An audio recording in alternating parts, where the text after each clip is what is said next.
Vous écoutez Le Trèfle, le podcast francophone des Boston Celtics.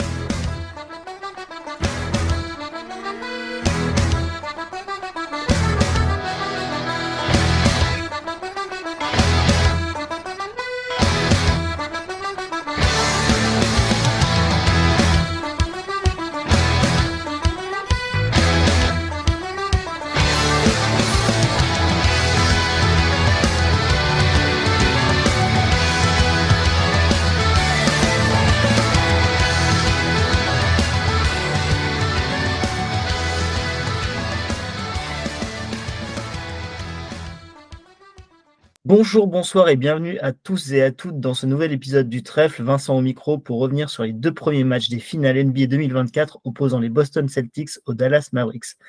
Pour ce faire, comme d'habitude, je ne suis évidemment pas tout seul. Pour m'accompagner aujourd'hui, nous accueillons Azad. Salut Azad, comment vas-tu ? Bah écoute, tranquille, on se réveille tout doucement après une victoire, donc ça fait plaisir. Mais non, franchement, content des finales, de pouvoir suivre ça en direct. Et puis même tout le contenu qui est fait autour des finales, je trouve qu'il est assez intéressant, assez tactique, donc c'est bien, sur la bonne voie. Donc voilà, très content d'être là aujourd'hui. Et donc aujourd'hui, exceptionnellement, nous accueillons un supporter de l'équipe adverse et nous sommes ravis de l'avoir avec nous, Quentin de Dallas Mavs FR. Salut Quentin, comment vas-tu malgré le 2-0 contre tes Mavs ? Inconnu, meilleur lundi. Mais bon, ça va, on fait avec. On est encore pas à Cancun, donc on va s'estimer heureux. On va dire qu'il y a 28 autres fanbases qui méritent à notre place. Exactement. On s'est souvent dit ça, nous aussi, pendant les finales de conf. On était dans les 4 derniers. Allez, on rentre dans le vif du sujet. Quentin, on va profiter de ta présence pour que tu puisses nous faire un petit récap rapide du parcours des Mavericks sur cette post-season, sur cette fin de saison finalement qui est pleinement réussie. Et comment toi, avant les finales, comment tu imaginais que cette finale allait se passer avant qu'elle ne commence ? Alors tout d'abord, on va dire que notre saison, on a vraiment commencé, comme beaucoup de gens le savent, à partir de la trade deadline, quand on a fait venir Gafford de Washington et qu'on s'est débarrassé de certains joueurs que vous connaissez bien aussi. Et depuis, ça se passe quand même merveilleusement bien pour notre équipe. Donc on va pas parler de la saison régulière, mais on a quand même fait une belle remontée au classement alors que ça se battait pour les play-in, pour au final... on n'a pas eu l'avantage du terrain, mais presque. Et puis surtout, on a évité le play-in. Et puis des playoffs qui se passent un peu sur un petit nuage, jusqu'à il y a une semaine, il n'y a pas d'autre mot. Il y a eu un parcours qui est vraiment très sympathique et surtout qui, je trouve, a une sorte de symbolique un peu. Dans un premier temps, on arrive enfin à se débarrasser des Clippers avec un 4-2 qui, pour moi, a des vraies allures de 4-1 quand même. Certes, ils n'avaient pas Kawhi. Et c'est pour ça d'ailleurs que je trouve que on les a dominés assez facilement. Il y a vraiment le match où en fait, ils ont une première mi-temps feu à 3 points et on arrive à faire une remontade à 31 points pour au final le perdre.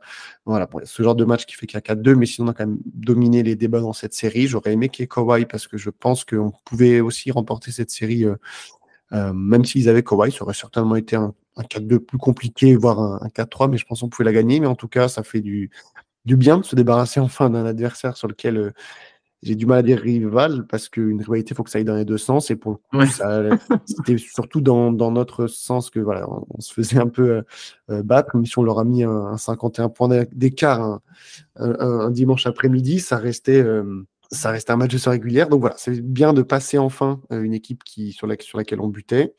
Donc première symbolique, passer enfin ces Clippers, surtout qu'il y avait les cadres qui étaient là de 2020 et 2021 en face, donc on les passe enfin.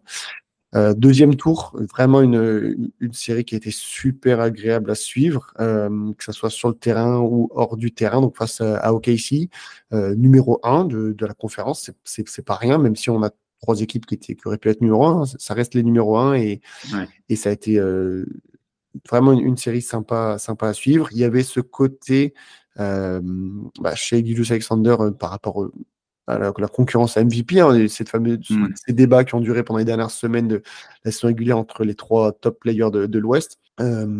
Luka qui a, même s'il jouait diminué, on a réussi à l'emporter. On a surtout découvert, et ça a été, je pense, un des plus gros kiffs de toute la Mavs Nation. on a découvert PJ Washington en mode playoff, quoi. Ouais. Vraiment, j'ai vu un tweet qui disait, mais si cette série, c'était les finales de conférence ou finales NBA, vers qui on aurait donné le titre de MVP des finales de conf et franchement, la question se pose entre Luka ou PJ Washington, tellement il a été excellent. Donc voilà, série très très sympa à suivre, un Game 6 de fou, qui finit, bon, on n'aime pas quand ça finit comme ça, des matchs, c'est-à-dire sur des lancers francs, des matchs serrés, mais bon, ça tombe du bon côté pour nous, et puis il n'y a pas qu'à faire faute. Donc voilà, une série très sympa à suivre. Et ensuite, pour la symbolique, ça aurait été exceptionnel que ça soit Denver et que Luka puisse se faire au premier tour ses rivaux qui l'ont empêché 2 fois d'aller plus loin. Deuxième tour, rival MVP, et troisième tour, un troisième rival MVP. Mais bon, ça en était autrement. Ça a été les Wolves et ça s'est passé vraiment très bien. Très, très facile. Donc un 3-0 et puis ensuite 3-1. 4-1, donc un gentleman sweep avec un match 5 qui avait des allures de match 7 contre Phoenix en 2022. C'est-à-dire que chez eux, il y a eu annihilation de l'adversaire. Et voilà, donc on arrive, comme je disais, sur un petit nuage en finale NBA. Il n'y a absolument personne qui nous mettait en début de saison ou même après la trade deadline en finale NBA. Même pour le coup, moi j'ai retrouvé un tweet. Ouais, avant les playoffs, clairement, hors fan de Dallas, personne. Même moi, j'ai retrouvé un tweet où on m'avait demandé quel était le plafond plancher de cette équipe après la trade deadline, et en plafond, j'avais mis finale de conférence, parce que de un, je m'imaginais que Denver y allait. Oui. Et bon, là, on est dans un podcast plutôt Celtics, donc je peux dire ça. Je sais pas si on passe Denver cette année. Moi, je sais que les Celtics, finale de conf, je sais pas, voilà, si on les aurait passés ou pas. Et surtout, je pensais pas que ça cliquerait aussi fort le collectif de ce qu'on a vu d'ailleurs dans ces playoffs. Donc voilà, personne ne nous attendait ici. Pour moi, la saison a été réussie à partir du moment où on a accédé aux finales de conf. Donc là, elle est plus que réussie. On va y venir. Il ne faut pas terminer non plus sur un sweep, ça ferait mal. Mais voilà, ça reste une année, j'ai envie de dire année 1 de un peu ce nouveau projet, parce que on a tous les joueurs, sauf Derrick Jones Jr., qui seront là l'an prochain. Donc on a une base qui fonctionne. On sait qu'on a pu aller là en finale NBA. Et puis, genre, je veux dire, c'est pas passé ric-rac, quoi. Il y a eu un 4-2 facile, un 4-2, un 4-1, et on est allé en finale NBA. Voilà, il y a de quoi s'améliorer. À part Kyrie qui est pas tout jeune, mais il n'est pas non plus, il n'a pas non plus 36 ans. Voilà, on a une équipe qui, le running back, on peut le faire l'an prochain. Donc voilà, j'ai envie de dire, c'est que du bonus, même si, voilà, quand tu es en finale NBA, c'est dur de te satisfaire qu'une finale NBA, bien sûr. Mais voilà où on en est. Où on en était en tout cas il y a une semaine avant d'être mené 2-0 dans la série. Et justement, on se demandait avec Vincent, toi, avant les finales face aux Celtics, c'était quoi un peu ton état de confiance et comment t'abordais la série, en sachant que les adversaires un petit peu que vous avez eu sur la conférence Ouest avaient des défauts un peu structurels, notamment en termes de spacing, que Boston n'avait pas forcément. Donc, je sais pas, toi, en tant que fan et en tant que même quelqu'un qui a l'habitude de regarder Dallas et de voir de la manière dont ils ont gagné, est-ce que tu étais confiant une fois arrivé face aux Celtics, ou est-ce que tu sentais que ça allait être plus compliqué que sur les 3 premières séries? Je dirais que c'est un mix des deux.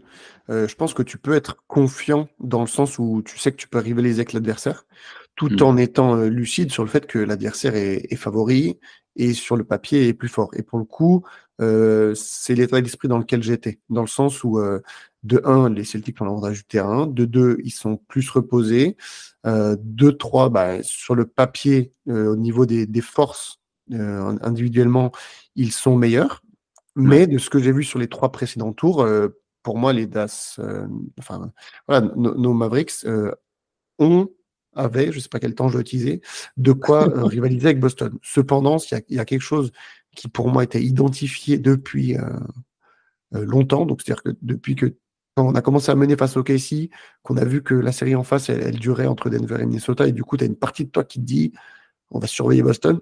Et je m'étais toujours dit personnellement que une immense clé, c'était Porzingis, sa présence ou pas. Parce que, et puis personnellement, en tout cas, ça a confirmé de ce que j'ai vu des games 1 et 2. Quand il est là, ça change vraiment, vraiment la donne. Chose que je n'avais pas anticipé, c'était à quel point, même quand il n'est pas là, l'efficacité défensive de Boston Ouais. elle est présente vraiment. Derrick White, je savais qu'il était super fort, mais en fait, quand tu l'affrontes, c'est un autre niveau où tu te rends compte voilà, du type. Et pour revenir sur Porzingis, je savais que voilà, c'était vraiment un game changer et j'avais même, je sais plus par contre si je l'ai dit en privé ou en public, que pour moi, je nous mettais gagnant si Porzingis ne jouait pas, s'il était blessé, et que s'il était présent, je pensais pas qu'on pouvait gagner 4 Ouais. matchs contre Boston, parce que pour moi, la dissuasion défensive qu'il apporte, elle fait vraiment trop mal. Je veux dire, les contres que s'est mangé Gafford, là, ou pas que d'ailleurs, hein, sur les games 1 et 2, Ouais. Josh Green, il me semble qu'il en mange un sale au game 1. C'est des trucs qu'on a très peu vu sur les tours d'avant.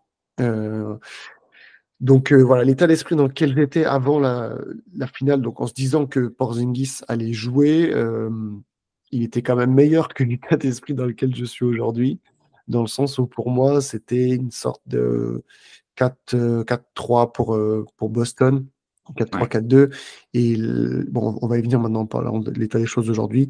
Donc voilà un peu l'état d'esprit dans lequel j'étais, mais j'étais quand même confiant dans le sens où mon équipe pouvait rivaliser, regarder les Celtics droit dans les yeux.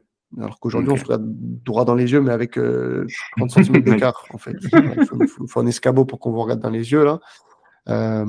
Voilà un peu l'état d'esprit. Ça a été dur comment dire, parce qu'il y avait ce côté, et je pense que tout le monde a vu ça de loin, en fait, en mode, mais le problème, c'est que Boston, depuis le début des playoffs, ils sont à 50%, et je veux dire, enfin, vos Game 2, vous étiez même pas à 50%, quand vous étiez à 25%, et du coup, tout le monde se disait, est-ce qu'ils vont être capables de monter en rythme vraiment quand Ouais. il y a besoin? Et là, tu sens que l'équipe n'est même pas à 100%, mais elle est quand même montée en rythme quand il fallait. Et du coup, c'est dur d'appréhender un adversaire quand en fait les matchs que tu regardes, il est même pas encore, il se donne même pas encore à fond. Donc voilà, c'est dur de se dire est-ce que je peux rivaliser avec ce monstre sans connaître le plein potentiel du truc, quoi. Ouais. Donc voilà, quand j'étais confiant, peut-être que j'estimais pas assez à quel point c'est ce que cette équipe elle peut donner quand elle joue vraiment au complet. Même si aussi, on va y venir hein, pour la suite. Pour moi, on est aussi du côté Dallas, on n'est pas encore à 100% de ce qu'on peut donner. Ouais. Ok. J'ai Donc beaucoup maintenant, monopolisé la parole, désolé. Ah, Non, bah, bah, t'inquiète, t'es l'invité. Hein. parfait. En plus, nous, du coup, c'est toujours agréable d'avoir un autre son de cloche que notre entre-soi à nous, entre guillemets. Hein. Donc, c'est super sympa. Donc, on va se replonger du coup dans le premier match. Je vais te lancer rapidement Azad, mais ce premier match a été donc remporté par Boston 107-89. Boston, pendant ce match, ils ont eu jusqu'à 27 points d'avance dans le deuxième quart-temps. Puis il y a eu un gros rapproché de Dallas sur la première moitié du troisième quart-temps, parce qu'ils sont revenus à 8 points à 4 minutes 30 de la fin du troisième quart-temps. Mais ce carton, il s'est fini sur un autre run de Boston pour repasser l'écart à la vingtaine de points sous l'impulsion d'un très bon Jaylen Brown. Et le quatrième carton, il a été globalement maîtrisé par Boston. Donc toi, Azad, sur ce premier match, tu es ressorti avec quels grands enseignements stratégiques et tactiques par rapport à ce que tu imaginais avant le début des finales? Je sais pas, tes grandes pistes, tu as eu quoi à la sortie de ce match 1? Bah, déjà, il y a un truc qui m'avait surpris, c'est le fait qu'il fasse pas commencer Porzingis. Et tu vois, j'aurais pas pensé qu'il continue avec son 5 de playoff, en gros, et qu'il se dise, bah, Porzingis, on le fera rentrer comme on faisait rentrer Robert Williams il y a un an. Là, on fait rentrer Porzingis pour avoir de la protection de cercle et un roamer, mais avec le 3 points en plus, en gros.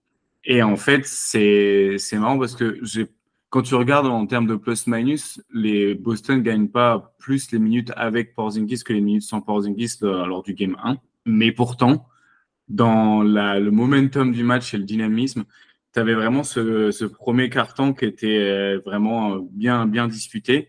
Et puis, tu as eu l'entrée de Porzingis qui a vraiment su profiter de son shoot-making et du dynamisme. Alors qu'en réalité, la première action où Porzingis rentre sur le terrain, il se fait attaquer sur drop sur un empty side pick and roll avec Kyrie et pull-up de Kyrie à mi-distance et ça rentre. Et là, je me suis dit, oh putain de merde, ils vont défoncer Porzingis sur drop en fait. Et la réalité, c'est que bah, il a été plus mobile que j'attendais et il a réussi à contenir pas mal les adversaires sur drop. Il y a même certaines séquences, c'est au game 2, où il le laisse même switcher sur Lucas ou sur Kyrie. Donc en réalité, l'utilisation et le niveau de santé de Porzingis, ça a été le premier truc que j'ai retenu. Le deuxième, c'est un petit peu le piège qu'a tendu Boston à Dallas en mettant Jrue Holiday ou Derek White dans les dunker spots et en fait d'attirer Kyrie ou Luka sous le cercle pour qu'en fait ce soit eux dans le rôle du low man.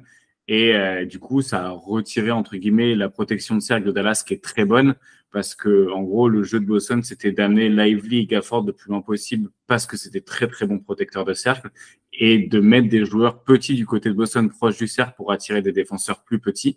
Et du coup, Boston a tiré à 100% au tir sur le premier match, 14 sur 14.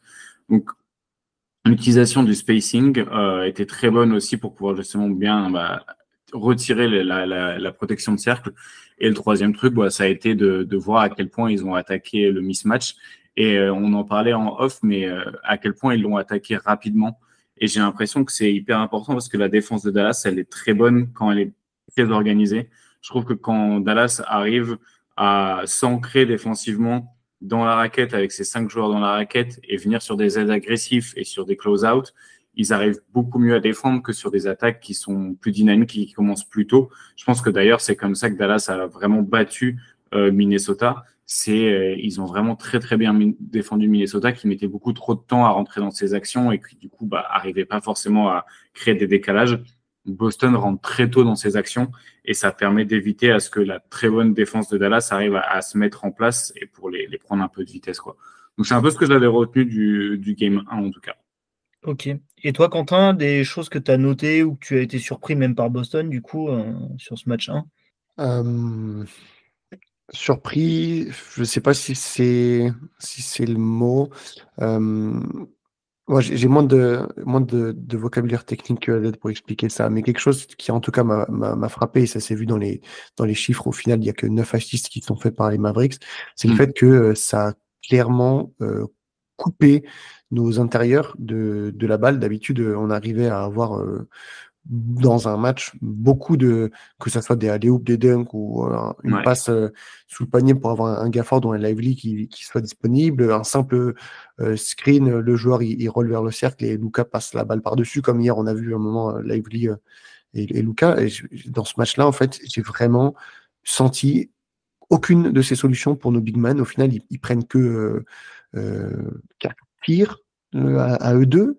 C'est quelque chose qu'on n'a pas du tout eu l'habitude. Donc, je sais pas, je ne saurais pas expliquer exactement l'ajustement fait par les Celtics, mais il est clairement là par rapport aux séries d'avant. Ça a coupé les robinets pour nos big men, et on l'a vu, ça t'empêche d'avoir beaucoup de paniers faciles sur lesquels on s'est beaucoup reposé dans les séries d'avant. J'avais vu la stat là, qui montrait le nombre de dunks dans ces playoffs, et dans le top 5 ou dans le top 4, il y avait tous les joueurs sauf un, c'était les Mavs, quoi. C'était Derrick Jones, Lively, Gafford, parce que voilà, avec un mec comme Luka et aussi Kyrie, on arrivait à les trouver et à avoir des paniers très simples. Et ça n'a clairement pas été le cas dans le Game 1. Ça, je trouve que ça a été vraiment très très fort sur les intérieurs, mais c'est aussi le cas sur nos autres joueurs. C'est pas pour rien que Luka est fini avec une seule passe D sur ce match. C'est parce que on n'arrivait pas. Alors on n'a pas mis nos tirs, mais on avait vraiment du mal à trouver de position préférentielle, ce qu'on a fait pendant 3 séries de playoffs. Donc moi, c'est vraiment ça qui m'a choqué d'un point de vue adaptation défensive des Celtics. Et malheureusement, j'ai été choqué par la non-réaction de nos joueurs plutôt. Là où dans les matchs précédents, et je pense que ça sera partagé par mes collègues fans de Dallas, on avait toujours cette impression que nos Mavs, ils pouvaient revenir, ils allaient faire le comeback. Tu sais, tu disais, allez, le 4e quart-temps, Kyrie, etc. Et là, il n'y avait pas trop cette étincelle. Elle y était un peu. C'est ça qui est très drôle. Elle y était dans le Game 1, alors qu'on se fait démonter quand on revient à 8 points dans le 3e quart-temps. Et hier, elle n'y était pas du tout, alors qu'il n'y avait que 3-6 points d'écart. Et ça, c'est un facteur commun, je trouve, dans cette série pour l'instant. C'est ce manque de réponse qui transpire de la part de nos joueurs. On pourra parler de Kyrie plus en détail après, mais c'est fou à quel point, en fait, il s'est éteint. Et ça vient en grande partie de cette intensité défensive des Les Celtics, comme je disais tout à l'heure, je suis pas étonné de la dissuasion et de l'impact de Porzingis à l'intérieur, mais la défense de Jaylen Brown, de Derrick White. Et Holiday. Et ouais, mais Holiday, je m'y attendais plus, tu vois. Ouais. Je m'y attendais un peu plus. Je veux dire, il est connu comme pour étant quand même un très bon défenseur extérieur. Donc voilà, c'est toujours compliqué, tu sais, quand tu joues contre Dallas, c'est ce qui s'est passé pour OKC, tu t'attends à t'en prendre 30-35 de Luka, tu t'attends pas à ce que PJ Washington, voilà, tu vois, il t'assassine à 3 points. Et là, alors, je dis pas, je veux pas sous-estimer la défense de Derrick White ou de Jaylen Brown, clairement pas, mais je m'attendais pas à ce que ça soit à ce point-là, efficace. On dirait que, comme tu disais dans les séries d'avant, on arrivait à avoir nos mismatchs, que ce soit pour Luka ou pour d'autres joueurs, on arrivait à les avoir. Là, sur cette série, j'ai l'impression que même quand on arrive à avoir un switch, à part quand c'est Gafford sur Derrick White, ou voilà, comme on l'a vu hier un peu dans le Game 2, en fait, on n'arrive pas à se créer de mismatch parce que de l'autre côté, c'est vraiment très solide défensivement. Ouais, il faut qu'il y ait Pritchard sur le terrain ou Hauser pour vraiment avoir une vraie cible préférentielle pour Luka. Voilà. Mais même si Luka, je pense que peut-être que, et là je pense que c'est là on voit il est un peu diminué, parce qu'en saison régulière, ils avaient, quand j'ai regardé les matchs du coup contre Dallas, et ils arrivaient à mettre Luka, même défendu par Jrue Holiday ou par Derrick White, ils l'isolaient sur un côté pour faire du post-up. Et en réalité, Luka, en 1 contre 1, il arrivait vraiment à prendre le dessus physiquement sur Jrue Holiday pour l'enfoncer au cercle et finir. Là, je pense qu'il y a une dimension physique, peut-être de fatigue ou de blessure, qui fait que Luka peut pas autant les dominer. Et je pense que je les aime beaucoup, c'est tous ces joueurs de Boston et qui défendent très bien. Je pense pas qu'ils défendent sur la meilleure version de Luka.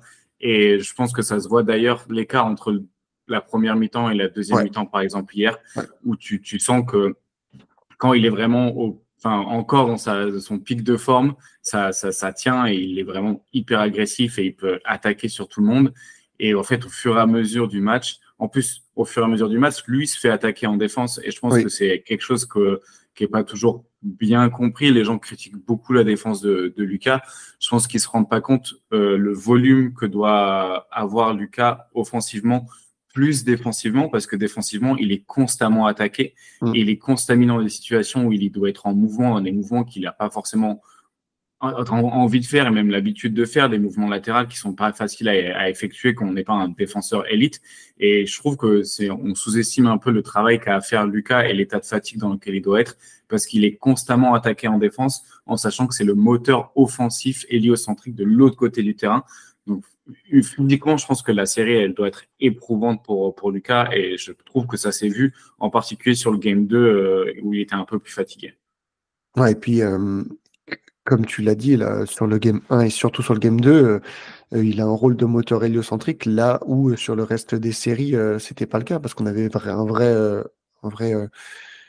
franchise player beast. Je ne veux pas le mettre au même rang que Luka, mais je ne veux pas non plus le mettre au rang de lieutenant, parce que Kyrie a vraiment fait des playoffs très, très propres, dans le sens où Luka pouvait se reposer, ou d'ailleurs où Kyrie prenait la main dans le 4e quart-temps, et il était vraiment présent. Hier, c'est pas le cas. Donc, est-ce que c'est mental par rapport à Boston? Je sais pas. Ou les ajustements sont sûrement très bons. C'est peut-être les deux. Mais hier, il doit assumer ce rôle vraiment à lui tout seul, ce qui est vraiment complexe. Il s'en sort, comme tu dis, il n'a pas la santé là pour enfoncer comme il a pu le faire en saison régulière. Il s'en sort parce que là, hier au shoot, c'était très propre. Il y a plusieurs turnaround mid-range, mais c'est limite même pas des mid-range, c'est quasiment des 3 points qu'il met. C'est super propre, ça touche même pas le cercle. Mais voilà, il a l'adresse qui est pour lui, mais tu sens que c'est compliqué. Et comme tu l'as dit, on a vu une grosse différence dans le déchet entre la première et la seconde mi-temps qui témoigne clairement d'un manque. Voilà, c'est compliqué pour lui. On sait que c'est pas le genre de joueur qui, je sais pas, je prends l'exemple de LeBron quand c'était des game 7 ou quoi, le mec il joue 48 minutes, il n'y avait pas de souci, tu vois, tu sentais pas la fatigue limite. Lucas, c'est pas possible du tout. Tu as des joueurs, tu as envie de dire, vas-y mec, toi tu sors pas du terrain, ça. Mais Lucas, en fait, c'est pas possible, ce serait limite contre-productif sur certaines séquences, tellement le moteur il est en surchauffe et tu le vois, sa tête toute rouge là. Voilà, c'est compliqué, il n'est pas à 100% physiquement, et de toute façon, il va falloir beaucoup de temps pour qu'il s'en mette. Là, ça va depuis le début des playoffs, ça va un peu mieux que sur les 2 premières séries, mais ça reste pas à 100%. Après, voilà, pour moi, c'est pas le fautif. Il fait quand même ses finales, pour l'instant, c'est ses premières finales NBA, les 2 matchs. y a un peu de déchets sur le game 1 que sur le game 2, mais ça reste très propre. Et voilà, je ne sais pas sur lui que je vais mettre une principale critique. En ce sens, je trouve que le plan de Boston est quand même intéressant, même si pas compliqué. C'est qu'on va accepter que tu fasses ce que tu sais faire et de toute façon, on estime qu'on pourra que te ralentir. Par contre, le fait de l'attaquer continuellement, je trouve que ça crée, quoi qu'il arrive, une première brèche dans la défense de Dallas sur quasiment toutes nos actions. Et mine de rien, nous, on attaque toutes nos attaques par un premier décalage facile. Et l'attaque de Boston, elle est mauvaise quand ils n'arrivent pas à créer de décalage, qu'ils se retrouvent à jouer de l'isolation. Et là, en fait, on n'en voit pas tant que ça. Vraiment, c'est assez propre. On parle beaucoup du mouvement de balle de Boston, mais c'est grâce au fait de pouvoir attaquer frontalement sans forcément un écran d'ailleurs, un Doncic, ou isoler assez facilement les big men et pouvoir leur driver dessus, que ça vienne resserrer et qu'on ait plein d'espace avec notre spacing derrière pour aller faire circuler la balle. Et c'est typiquement là où cette attaque-là, un peu de Mazzulla Ball, on pourrait dire, est excellente. Donc pour l'instant, moi ce que je trouve sur ces 2 premiers matchs, c'est que, et d'ailleurs on pourra faire la passerelle sur le deuxième match où moi j'ai été déçu du manque d'ajustement de la défense de Dallas, c'est que pour l'instant on a Boston, ils restent dans leur zone de confort. Et on les a pas sortis de cette zone de confort, alors que clairement, nous, nos porteurs de balles non élites, non ultra élites, comme on peut avoir Luka de l'autre côté, peuvent être mis en difficulté. On le sait, nous, on l'a vu à maintes reprises, notamment un Jaylen Brown qui, pour l'instant, se régale, alors qu'il ne devrait pas, de par son niveau. C'est que pour l'instant, je trouve qu'on nous laisse très facilement aller isoler Luka, l'attaquer frontalement. Pareil sur Lively, par exemple, Warren Gafford, et donc du coup après dérouler notre jeu. Et je pense que c'est un des grosses surprises que j'ai vues sur ce Game 2, c'est que je m'attendais à une grosse réaction, un ajustement de Kidd sur sa défense, peut-être plus agressif sur le porteur de ballon, j'en sais rien, je suis pas coach. Et dans ce sens, j'ai été presque déçu sur ce match 2 du manque d'ajustement, et c'est là où je voulais en venir, voir si vous aviez vu des choses un peu plus précises que moi, même si j'ai trouvé que c'était finalement ça ressemblait au premier match, mais sauf que nous on n'a pas du tout mis nos tirs par rapport au premier match en fait. Azad, t'en penses quoi? J'ai eu l'impression qu'il y a eu une tentative d'agressivité supérieure par rapport au match 1, mais en fait on s'est vite arrêté parce qu'on s'est retrouvé avec beaucoup de fautes très rapidement aussi dans le game 2. C'est vrai. C'est bien d'être très agressif, mais il faut le faire sans faute, c'est mieux. Et du coup, ça nous a mis dans la sauce. La fin du premier carton est très hachée avec plein de lancers francs, effectivement. Ouais. D'ailleurs, moi j'ai eu de la chance parce que j'ai eu un tout petit problème de réveil et au final, grâce à ce premier carton qui a duré longtemps, au final, j'ai loupé que les 5 premières minutes du match. Mais du coup, voilà, il y a eu, je pense qu'il y a eu tentative d'être plus agressif et puis après on s'est dit, bon, on va peut-être essayer de garder nos joueurs sur le terrain quand même. Mais oui, ça n'empêche pas qu'il y a pas mal d'ajustements qui sont mauvais ou de joueurs qui ne répondent pas présents. Notamment, moi, je pense à Maxi Kleber qui d'habitude, je l'ai beaucoup défendu parce que pour beaucoup de gens, c'est Maxi Kleber, c'est un joueur mid qui est finito. Et au final, il a montré dans les playoffs que le mec est grave important. Là, compliqué là. Ouais. Si ça, en fait, le truc, c'est que défensivement, il est hyper intéressant, mais si de l'autre côté, le spacing qu'il apporte est diminué au fur et à mesure parce qu'il rentre pas ses tirs, ça va, tu payes un peu le prix. Moi, je trouve que défensivement, Dallas fait des bonnes choses et même quand on regarde les chiffres sur demi-terrain, l'attaque de Dallas est meilleure que celle de Boston sur demi-terrain sur le Game 2, par exemple. Donc, en réalité, la défense de Dallas a réussi un peu à arrêter les Celtics. On voit quand même beaucoup de fois où Jaylen Brown ou Tatum vont au cercle et sont très bien contestés quand ils arrivent à aller au cercle. Donc, il y a quand même un certain travail qui est fait par la défense de Dallas. Je pense que là où il y a eu aussi des problèmes et là où Dallas a perdu le match, c'est plus sur les trucs en surface, parfois un peu résiduels, qui sont les rebonds offensifs, les pertes de balles, tu vois, et puis des décisions en fait qui sont coûteuses. Je trouve que les pertes de balles, elles ont coupé beaucoup de momentum où Dallas était en train de revenir et au final les pertes de balles, je pense à celle où Drew Holiday intercepte avec Derrick White et ça enchaîne sur un 3 points. Ouais, sur les 8 secondes. Ouais, c'est ça. Et là, tu te dis, c'est un problème d'exécution, en fait, parce Ouais. que au final, pour moi, il était tactiquement, il n'y a pas eu de gros changements, mais en réalité, ils ont fait le pari que Boston n'allait pas rentrer leur tir, et ça a été le cas. Le problème, c'est que Dallas a pas forcément rentré ses tirs non plus, mais a surtout pas très bien exécuté à des moments clés. Et je pense que ouais, cette interception-là, et même quand PJ Washington se fait contrer, je pense que tu le dis très bien. En vrai, il y a deux mecs qui lui arrivent sur lui à pleine balle. C'est difficile à dire, enfin c'est plus facile à dire qu'à faire, hein, mais je pense qu'en effet une feinte ou même un kick-out quand il était à -5 et qu'il reste 90 secondes à jouer, il y a d'autres choses à faire. Mais bon, après aussi, tu as un joueur qui a une grosse détente, une bonne finition au cercle habituellement, tu te fais confiance, tu penses être seul aussi en contre-attaque, il y a la fatigue qui rentre en jeu. Mais ouais, je pense que c'est ces petites choses-là qui ont fait que c'était un match que Dallas aurait pu prendre parce que Boston tire, je sais pas, genre à 25% à 3 points. Ouais. Mais le problème, c'est qu'il y a eu d'autres problèmes d'exécution, quoi. Oui, bah, au niveau des pertes de balles aussi, ça me fait penser Game 1, quand ça revient à -8, Boston prend temps mort. Je crois que c'est ça, Boston prend temps mort. Et ensuite, l'action d'après, on arrive à bien défendre. On récupère le rebond défensif. Donc tu te dis, allez, vas-y, on repart pour -6 ou -5. Et là, il y a Lively qui fait un marché. Ça rend la balle à Boston. Boston marque, on prend la balle. Kyrie fait un marché. L'action d'après, voilà, les deux turnovers, là, ils ont tué vraiment tout le momentum du Game 1. Et on en a effectivement vu aussi là dans le Game 2. Et après, tu disais, on a été meilleur sur demi-terrain, mais du coup, ça prend aussi en compte le fait que... c'est aussi dû au fait que vous loupez beaucoup de wide open oui, totalement. À 3 points. Donc, bon... Alors, les chiffres nous donnent meilleur sur demi-terrain sur le Game 2, mais bon, c'est lié à ça, à ce facteur qui je pense, ne va pas se représenter de sitôt. En fait, quand tu vois les deux équipes, effectivement, elles sont mauvaises à 3 points, nous à 23%, vous à 25%. Donc, quand tu regardes le match, tu te dis, il y a une des deux équipes, je la vois bien refaire ces 25%, l'autre, non, quoi. C'est ce qu'on disait avec Azad avant que tu arrives, c'est que là, pour moi, quand j'ai revu le récap en possession, c'est qu'on a un shot-making pas inexistant, mais pas loin sur ce match-là, en fait. On s'en sort et on ne met pas grand-chose de dur, alors qu'on a clairement un effectif à mettre des trucs durs.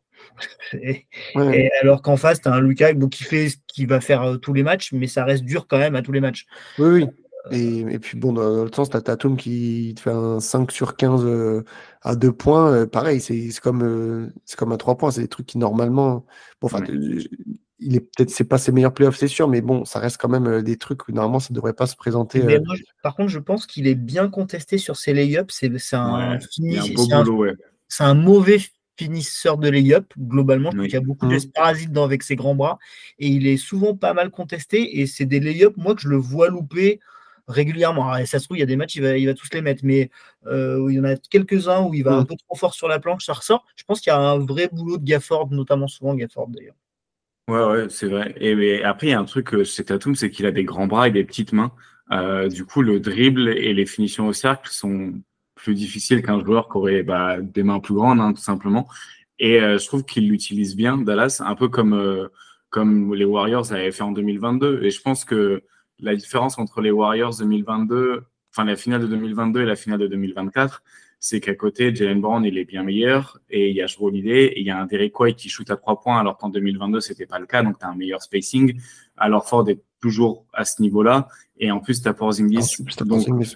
Ouais, c'est ça. Et puis même, tu vois, je pense à Sam Hauser qui joue que 10 minutes, mais je regardais les drives de Boston ce matin, et il y a plusieurs drives où en fait, Derrick Jones Jr., qui est un super joueur pour les stunts, donc pour venir en aide sur un drive et mettre les mains un petit peu, mettre la main au panier pour le coup. Et il est beaucoup tiré loin du ballon parce que Sam Hauser est un mec que tu dois défendre, même 2 mètres derrière la ligne. Même s'il est à 0 sur 5 hier au tir à 3 points Hauser, sa valeur structurelle, elle est plus dans le spacing qu'il génère.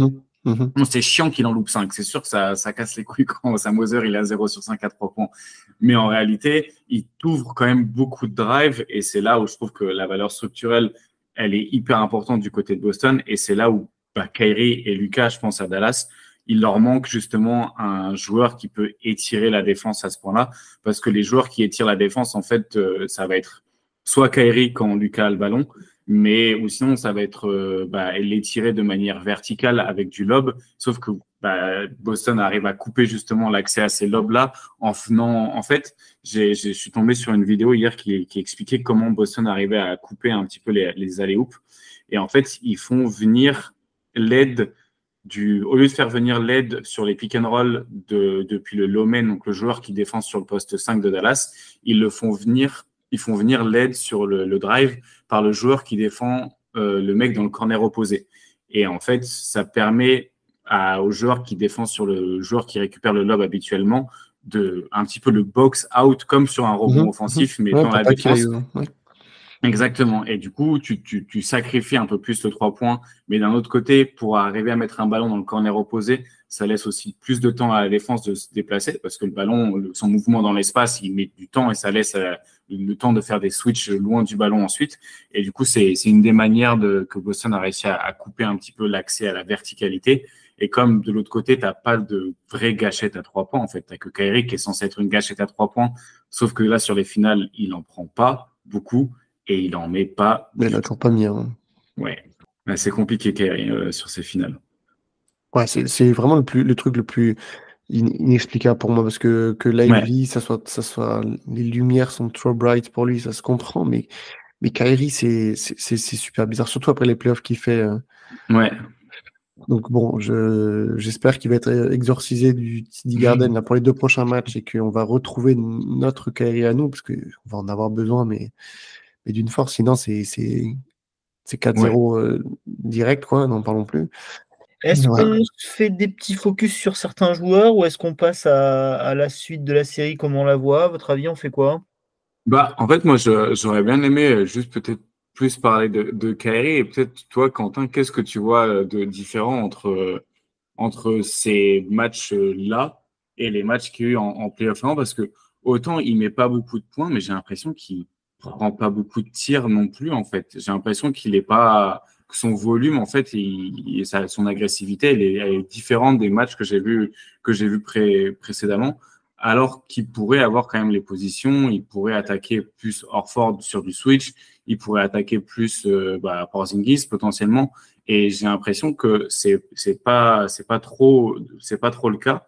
Et j'ai d'ailleurs un peu l'impression qu'il y a une action. Tu avais fait un trade sur ce système, le double drag, avec du coup Kyrie, avec Doncic en porteur de balle et 2 poseurs d'écran. Et j'ai l'impression que on pourrait même retrouver Kyrie dans ces actions-là en tant que poseur d'écran pour faire du pick and pop et avoir un autre joueur qui roll au cercle. Et je trouve que même cette action-là a disparu et je suis assez curieux de savoir pourquoi. Je pense pas que tu sais, mais je trouve ça bizarre qu'elle ait disparu. Et je trouve que même l'utilisation de Kyrie aussi est peut-être moins bonne. En fait, je sais pas si c'est seulement la faute de Kyrie ou si c'est même genre comment il est utilisé dans l'équipe. Je sais pas si toi, tu vois une différence entre son utilisation pendant ces finales-là et comparé aux autres séries. Il y a déjà une différence que je trouve flagrante, c'est que vous avez sûrement dû le voir un peu de suivre ça de loin, mais on critiquait toujours Kyrie dans le sens où il ronflait en première mi-temps avant de se réveiller et d'être très très bon en deuxième mi-temps. Et on disait, mec, fais pareil en première mi-temps, on a besoin de toi dès le début du match. Mais c'est vrai que les deuxièmes mi-temps, elles étaient là, elles étaient vraiment quali et on en avait besoin quand Luka, le moteur commençait un peu à chauffer et il prenait le relais et c'était devenu quasi systématique, ce qui fait que d'ailleurs on est une des meilleures équipes dans le clutch time de la saison et qu'on avait vraiment confiance en notre équipe pour faire des comebacks. Là, sur ces 2 premiers matchs, il n'y a clairement pas eu de différence entre Kyrie première et seconde mi-temps. Il est peut-être plus présent en première mi-temps et qu'il a pris plus de tirs, etc. Mais bon, les tirs étaient ratés. Dans le game 1, il a mis quand même certains des mid-range là, d'une grosse difficulté et tout. Là, hier, c'était vraiment 0 et je trouve que son pourcentage qui est pas dégueu, 7 sur 18, en finale, il est tronqué par le fait qu'il met des lay-ups ouverts, quoi. Sur les 7 tirs, il doit en mettre pas 4 ou 3, c'est des lay-ups ouverts, parce que son match est clairement... il n'y a pas eu, comme tu dis, ce Kyrie qui d'habitude peut attaquer les big men, on l'a vu sur les séries d'avant, le mec il termine des fois il est seul face à 3 mecs, il arrive à te trouver le lay-up. Ici, c'est pas le cas, et donc j'ai du mal à savoir si, pour moi, ça peut pas être genre juste un changement en mode, bon, bah, on l'utilise différemment. C'est Boston qui s'adapte défensivement d'une très très bonne manière. Et je pense que le combo d'avoir Holiday, d'avoir aussi des fois Derrick White, sur certaines séquences, tu peux avoir Jaylen Brown. Jaylen Brown, il était très très bon des fois sur Kyrie. Le met vraiment dans une situation où il n'est pas à l'aise, il se fatigue et il obtient il n'arrive pas à avoir ses positions de tir préférentielles. Et donc, ça nous donne ce Kyrie qui après aussi doit beaucoup cogiter, on va pas se mentir, et ça donne un cocktail au total qui fait qu'on obtient ce fantôme qu'on a du mal à reconnaître. Donc bon, je critique Kyrie. Après, dans tous les cas, je suis très très content de sa saison, de son trade, et ça ne remet pas en question tout ce qu'il apporte à cette équipe. Ça, c'est sûr que ça va pas se remettre en question, et de manière générale, toute l'équipe, c'est pas, même si on se prend 4-0, ça ne remettra pas tout en question. Clairement, il ne faut pas tomber dans ce piège-là. Mais ça reste le joueur principal dont on aura besoin pour les games 3 et 4, parce que Luka, il répondra présent. Pour qu'on puisse aller chercher au moins le Game 3, et puis par la suite, on verra. Après, t'expliquer tactiquement pourquoi est-ce qu'il y a certaines actions qu'on ne fait plus. Je pourrais pas t'expliquer précisément. Ce qui est sûr, c'est que sur des moments où ça va être Kyrie qui va être porteur de balle, Boston aura plus effectivement intérêt à faire venir de l'aide, notamment des mecs dans les corners, parce que il est petit, c'est quelque chose dans lequel il n'est pas à l'aise. Ça reste plus surprenant pour Luka. Je ne sais pas à quel point est-ce que Boston a fait ça aussi quand c'était Luka porteur de balle. Normalement, pour moi, c'est le meilleur joueur de la ligue avec Jokic pour aller pour avoir la taille, la vision de jeu. Tu as un mec seul dans le corner, il te l'envoie à main gauche, main droite ou avec le pied, mais tu reçois la balle dans le corner, tu es ouvert et tu as ta position de tir. Et tu as ta position de tir ouvert. Pour Kyrie, c'est moins le cas et c'est normal. Et je pense que de ce point de vue-là, Boston se régale. Et on a vu plusieurs séquences quand Luka n'était pas sur le terrain. D'habitude, c'est Kyrie qui a la balle et Kyrie qui finit les actions. Si tu n'as pas de solution après 18 secondes de jeu, tu donnes la balle à ton meilleur joueur et il tente un truc au pif. Là, sur les games 1 et 2, on a vu des actions où c'était Josh Green ou Maxi Kleber. Et t'as envie de dire non, mec, Kyrie, tu prends, tu tricotes, tant pis s'il n'y a que 33% de chance que ça rentre. Il vaut mieux que ça soit ça plutôt que de signer la balle à Josh Green ou à Kleber. Donc c'est pour moi le joueur qui répond le moins présent sur ce début de finale. Et vraiment chapeau à Boston sur tout l'impact défensif qu'ils arrivent à mettre pour le sortir de son match. Azad, tu as quelque chose à rajouter? Je pense que c'est clair.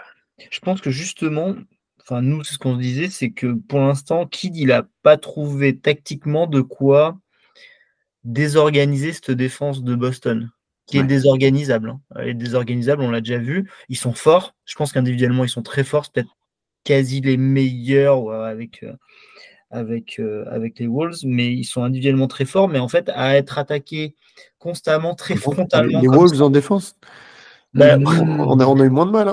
Mais je ne vais pas me lancer. Mais on a une équipe, on a effectivement mieux construit pour attaquer à la défense des Wolves que celle des Celtics. Mais c'est vrai que là, pour l'instant, je nous trouve attaqués très frontalement, trop frontalement à mon avis, et je pense que là-dessus, Boston se régale. J'ai vu trop d'isolation de Kyrie sur Tatum, ils ont été chercher plusieurs fois Tatum. Vous pouvez faire ça tous les matchs. Moi, j'ai aucun problème à ce que Tatum soit attaqué. C'est un de nos meilleurs défenseurs. Et en fait, tu vas attaquer frontalement à Boston, mis à part notre pivot, globalement, ou alors effectivement Gafford sur White, mais en fait, tu vas pas construire ton attaque sur Gafford. Il va prendre 4 tirs, 5 tirs comme ça. S'il les met, c'est déjà un petit bonus presque, on va dire. Donc, c'est vrai que c'est pour l'instant, même si moi, j'ai pas toujours l'œil assez aiguisé tactiquement pour voir des choses, là, pour refait le match de cette nuit, je trouve que ça a attaqué trop frontalement. Alors, Luka, tant qu'il a mis dedans, tu applaudis. Effectivement, carbonisé à partir du troisième quart-temps. Il a 2 sur 2 au troisième quart-temps, mais il prend que 2 tirs sur un quart-temps où Dallas galère à marquer. Et derrière, on doit être sur un 1 sur 5 ou 1 sur 6, je ne sais plus, dans le quatrième, où il est carbonisé et il n'y a pas à lui en vouloir, effectivement. Mais du coup, on n'a pas trouvé effectivement de relais, mais de relais pour mettre Kyrie dans des bonnes situations aussi, quoi. Il se retrouvait en isolation, oui, c'est dur. Et s'il n'est pas dans un grand dans un grand soir ou même une grande période où, avec plein de soucis psychologiques dus à Boston éventuellement, ça donne quelque chose de très brouillon au final. Ouais. Bah, en fait, je trouve qu'il y a deux choses qui manquent un petit peu. C'est marrant que tu dises frontalement dans le sens où ils vont pas utiliser trop d'écran, où ça va être beaucoup d'isolation. Mais il y a aussi le sens frontalement dans le sens où ils attaquent beaucoup par le centre du terrain et ils commencent des actions assez proches de la ligne à 3 points. Alors que je pense qu'ils gagneraient à poser des écrans plus hauts pour forcer les défenseurs de Boston à couvrir le plus de terrain possible. Parce que, en fait, vu que Boston ne respecte pas les shooters de Dallas, tu sais très bien que si tu attaques sur du pick and roll basique avec un pick and roll au milieu et des shooters sur les côtés, tu vas juste te retrouver avec une raquette qui est engluée parce que Boston ne respecte pas tes shooters. Alors que si tu attaques plus haut, tu vas forcer un petit peu, tu vas étirer, au lieu d'étirer par les côtés, en gros, la défense de Boston, tu vas l'étirer sur la hauteur, mais tu génères quand même un certain spacing. Et l'autre manière pour moi qui pourrait être intéressante d'attaquer, ce serait de passer par les côtés et justement d'avoir toujours Kyrie comme premier joueur à côté de Doncic, parce qu'en fait, Kyrie est le seul joueur que Boston respecte off-ball. Et si tu le mets, plus tu l'éloignes de Lucas, plus le ballon va mettre du temps à se déplacer dans l'espace et plus en fait tu perds sur le décalage que tu as créé. Donc pour moi, il y a vraiment, c'est soit mettre des écrans plus hauts pour étirer le spacing dans le sens de la hauteur, ou alors passer par les côtés pour en fait empêcher les aides de Boston avec personne du coup qui peut venir de la baseline parce que tu n'auras pas forcément quelqu'un de ce côté-là et parce que tu auras vidé un corner et du coup la personne la plus proche de Lucas qui soit Kyrie. Et pour moi, c'est un peu tes deux seules solutions entre guillemets pour vraiment étirer la défense le plus possible parce qu'en fait là le problème de la défense de Boston c'est qu'elle est très compacte et qu'elle concède très peu de décalage. C'est vrai. C'est vrai. Bon, du coup, là, on a dressé un portrait très positif de Boston et plus négatif de Dallas. Malgré tout, la série est loin d'être terminée, mine de rien. Ouais. Parce que finalement, là, pour l'instant, Boston, ils ont fait que leur boulot. Donc, à mon avis, c'est quand même loin d'être terminé. Quand tu as un avis sur ce qui peut se passer, un déclic, quelque chose à trouver pour aller gagner un, voire deux matchs à la maison? Déjà, on va voir le statut de Porzingis demain. Ouais. Je pense qu'il va être questionable, mais je pense qu'il va jouer. Il avait l'air positif. Il avait l'air en positif, interview, mais ils n'arrêtaient pas de lui demander ce qu'il avait et il a répondu tout le temps « je vais bien ». Ouais. Ça fait bizarre. Connaissant le joueur, voilà, il va être questionable, mais je pense qu'il va jouer aussi parce que c'est les playoffs. Clairement, c'est fou d'en arriver à entendre que notre adversaire ne respecte pas nos joueurs à 3 points parce que sur les séries d'avant, et puis c'est ce qui a fait aussi notre réussite sur la seconde partie de saison régulière, hein, c'est qu'on avait justement des joueurs qui étaient fiables à 3 points dans les personnes de Derrick Jones Jr., de PJ Washington, aussi de Kyrie dans une certaine mesure, de Dante Exum. Mais surtout pour les deux premiers que j'ai cités, déjà, on gagnera pas de match si ces deux mecs-là ils font pas des bonnes perfs à 3 points, c'est-à-dire au moins 40% à eux deux. PJ a très souvent été notre factor X dans le sens où quand il est bon à 3 points, on gagne tous nos matchs, sauf un, je crois, le match où le Thunder ils nous font un braquage là. Le game 4, je crois. Sinon, on a toujours gagné nos matchs quand il était bon à 3 points. Donc, je dirais l'aspect numéro 1, c'est ça, qui rentre leur tir ouvert parce que globalement, ils ont les positions. Que Josh Green, il les loupe, ça me choque moins parce que c'est pas un bon tireur à 3 points, mais que PJ Washington et Derrick Jones Jr., voilà, c'est ce qui nous a amené aussi en finale. Hein, donc, s'ils peuvent pas répondre présent, voilà, de 1, ça sera pas possible. Et de 2, évidemment, on en a parlé en long, large, en travers. C'est Kyrie Irving qui doit au moins ressembler à un franchise player dans le jeu.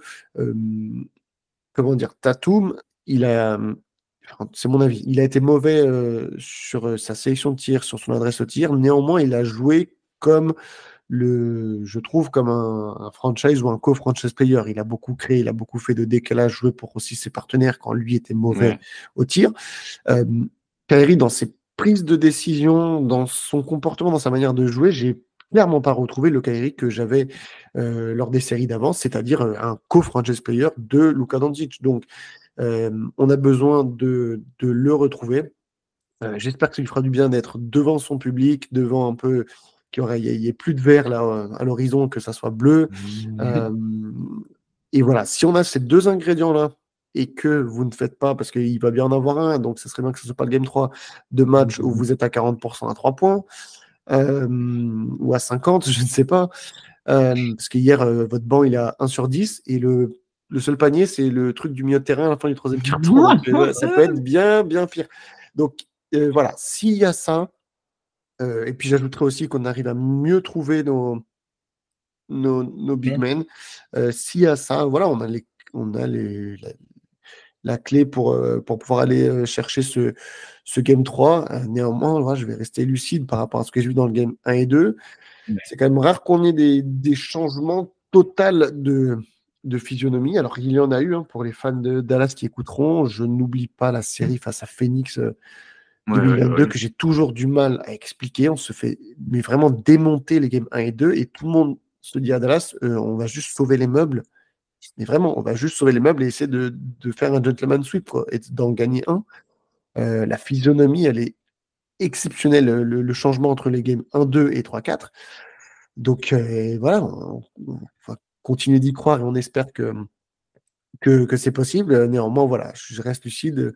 C'est quand même mal embarqué. J'ai vu que Dallas était donné très légèrement favori pour le Game 3. Je ne comprends pas pourquoi. Ah ouais? Heureusement que je suis pour Dallas, parce que sinon, je peux vous dire que j'irais mettre un billet sur Boston. Ils étaient à 2. Ils étaient cotés à 2 à la sortie du match 2. Je pense que ils vont baisser, mais vraiment, je regarde là, c'est toujours le cas. 1,78 Dallas, 1,98 Boston. Voilà, clairement, j'étais fan de Boston, j'irais mettre un billet dessus. Mais voilà les clés pour qu'on puisse au moins vous regarder droit dans les yeux, qu'on ait un vrai match, un vrai money time, ça ferait plaisir. Si on peut avoir un blowout, je prends aussi dans le sens de Dallas, on va pas se mentir. Mais voilà, c'est bien aussi qu'on ait 3 jours de repos pour les joueurs. Pour nous, je trouve que c'est bizarre parce qu'on est habitué à avoir des matchs de playoff où il y avait un match tous les 2 jours. Et là, le fait qu'on ait eu une semaine entière sans match, puis maintenant 3 jours, il y a une partie du cerveau qui se dit ok, la saison NBA elle est terminée, et puis non, en fait, on s'y remet, c'est les finales. C'est un peu bizarre, mais pour les joueurs, notamment pour Luka, bon, j'imagine aussi pour Porzingis, ça va faire du bien. Et puis voilà, de toute façon, on va pas se mentir, c'est un win or go home, c'est un do or die pour Dallas parce que voilà, on sait ce que ça veut dire être mené 3-0. Donc je vais rester positif en se disant qu'on va aller le chercher celui-là, mais ça ne m'étonnerait pas qu'il y ait un 2-1, 3-1, 4-1 pour Boston. On verra comment ça va venir. Dans ce moment-là, c'est un match à la fois, et puis on verra, advienne que pourra. De notre côté, Azad, s'il doit y avoir amélioration, on va parler uniquement du shot-making de Tatum. Et perte de balle aussi, quand même, je trouve. Pas que le shot-making de Tatum, le shot-making de tout le monde en réalité. Mais par contre, défensivement, ça va être difficile de faire mieux défensivement. Donc je pense que c'est offensivement, peut-être. Il y a quand même pas mal d'erreurs. Il y a des fois où j'ai une image d'un cut de Jaylen Brown qui se retrouve au milieu de la raquette. Et en fait, quand on voit le ballon dans les gradins parce qu'il arrive trop vite et il ne sait pas quoi faire. Donc, il y a encore pas mal d'erreurs à gommer. Il perd 6 ballons, je crois, Jaylen Brown cette nuit. Tatum, il est à 6 sur 22. Il a perdu beaucoup de ballons sur les premiers matchs aussi. Donc, je pense qu'il y a encore pas mal de déchets dans l'exécution offensive. Donc voilà, il faut faire gaffe. Mais c'est intéressant. Il y avait un truc s'ils font des sections un peu de mic'd up sur certains coachs où tu les entends discuter pendant les temps morts et trucs comme ça. Et c'était John Mazzola qui disait arrêtez d'essayer d'avoir le home run sur le premier drive. Une possession, ça doit être plusieurs drives. Tu drives une fois, une deuxième fois, une troisième fois, jusqu'à avoir le meilleur tir possible. Et je pense que Boston doit être plus patient dans son exécution, en fait, pas essayer. Là, il y a des drives de Tatum où tu sens qu'il est pas loin de l'avoir ouvert, mais qu'il n'est pas encore ouvert. Il pourrait faire un kick-out pour qu'un deuxième drive soit fait. Et c'est là où la force de Boston, c'est que les autres joueurs autour de Tatum, ils étirent beaucoup le spacing et en plus, ils sont capables d'attaquer sur des close-out et de continuer à faire vivre le ballon. Donc voilà, je pense que c'est ça que Boston doit continuer à faire, mieux exécuter en attaque et continuer à exécuter comme ça en défense, parce qu'en défense, c'est très bien. Ok, impeccable. On va se quitter là-dessus, les gars? Et avec plaisir. Du coup, on va remercier très chaleureusement Quentin de nous avoir rejoints sur cet épisode. Rappelez qu'il faut aller suivre Dallas Mavs FR sur Twitter, parce que c'est super sympa. Qu'il faut aller suivre les vidéos d'Azad aussi. Il va y en avoir là, Azad? Sur le Game 2, ouais, c'est possible. Là, ça, j'ai 2 jours en plus de répit, donc je vais avoir le temps de faire un truc soit sur le Game 2, soit sur les 2 premiers matchs, je sais pas encore. Effectivement, le fait d'avoir 3 jours entre chaque match, ça permet une super couverture des finales, que ce soit toi, Azad, sur QI Basket, Guillaume qui a fait je sais pas combien de vidéos sur le match 1. Le GOAT. Je sais pas s'il est une vie par contre, lui. Les 3 vidéos étaient assez folles, donc ouais, franchement, il bosse beaucoup. Donc c'est vrai que nous on se régale quand on se régale à consommer tout ça, donc c'est vraiment génial, faut en profiter. Merci à tous les deux, et puis on se redonne rendez-vous nous pour le trèfle à la fin de la série, j'imagine, sauf si on refait des épisodes. Ça dépend de la tournure de la série, ouais. Ça a besoin d'un épisode à 2-2, hein. Ouais, bon, on se tient au courant. S'il y a 2-2, je pense qu'il faudra refaire un épisode. Tu vas avoir des mecs en dépression, je te le dis. Oh, c'est bon, on a le droit de goûter un peu. C'est nous en dépression, on va laisser nous goûter au bonheur un peu. Et on se dit, s'il y a 2-2, on refait un épisode. Vas-y. Allez, deal. Merci à vous en tout cas. Bonne journée, messieurs. À plus tard. Ciao. About a 2-second difference between the shot clock and game clock.